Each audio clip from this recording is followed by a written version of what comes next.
যানজট ও যানবাহন নিয়ন্ত্রণে ১৯৯২ সালে ময়মনসিংহ শহরের গুরুত্বপূর্ণ সড়কগুলোতে স্থাপন করা হয় ট্রাফিক সিগন্যাল লাইট। স্থাপনের পর থেকেই আলোর মুখ দেখেনি এই সিগন্যাল লাইটগুলো।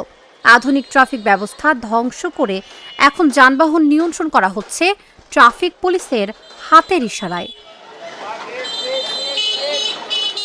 ব্রিজের মোড়, গাঙ্গিনার পাড়, তাজমহল, নতুন বাজার, চরপাড়া, টাউন হল মোড়ে এখনও দেখা মিলে ভাঙা ট্রাফিক সিগন্যাল লাইট। দেখভালের অভাবে চুরি হয়ে গেছে অনেক খুঁটি, কেবল ও লাইট।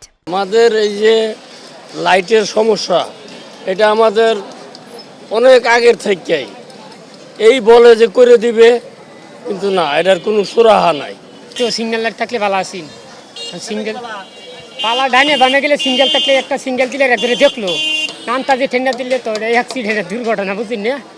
শহরের চাপ, মানুষের চাপ অনেক, গাড়ির চাপ অনেক, যার ফলে এখানে নিয়মিত দুর্ঘটনা ঘটতেছে। তো সিগন্যালটা হলে আমাদের হচ্ছে যে এখানে মানে সচেতনভাবে আমরা মুভমেন্ট করতে পারি, চলাফেরা করতে পারি। পাখির কাছে এসব লাইট এখন নিরাপদ বাসায় পরিণত হলেও নগরবাসীর কাছে নিরাপদ হয়নি সড়ক, বাড়ছে যানজট ও দুর্ঘটনা। ঢাকা শহরে সিঙ্গেল লাইট আছে, ময়মনসিংহ শহরে নিরাপদ নাই। সিঙ্গেল লাইট দিলে আমগুলো লাগে সবার জন্য ভালো। মহাসড়কই নিয়ে আসলে এই যানজটের কারণে সবচেয়ে বড় মেডিকেল কলেজ হলো ময়মনসিংহ, চিকিৎসার জন্য অনেক কান যানজটে লাগে থাকা লাগে। না যদি সিগন্যাল থাকে, যদি লাল বাতি বা এইসব বাতির ব্যবস্থা করা হয়, তাহলে সুন্দরভাবে রুগীটা নিয়ে ভিতরে যাওয়া যায়। বিভাগীয় শহর হিসেবে ট্রাফিক সিগন্যালগুলোর যে লাইট, সেগুলো কার্যকরী না।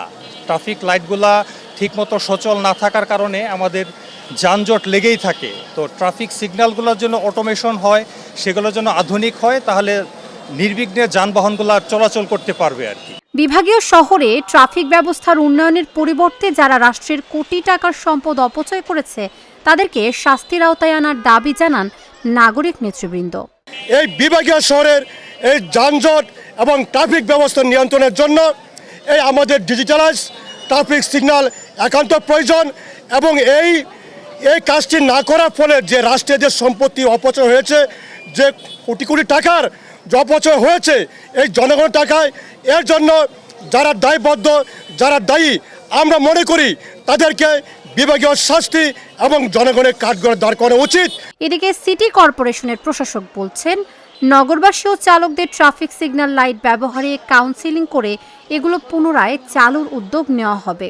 আমার মনে হয় সিগন্যাল লাইট বুঝবার আগেই আমাদের যারা সিগন্যাল লাইট ব্যবহার করবে সুবিধাভোগীদেরকে আগে কাউন্সিলিং করতে, সিগন্যাল লাইটের মিনিং কি, এবার তারা বুঝতে পারবে সিগন্যাল লাইটের মিনিং কি, তারপরে সিগন্যাল লাইট চালু করতে হবে।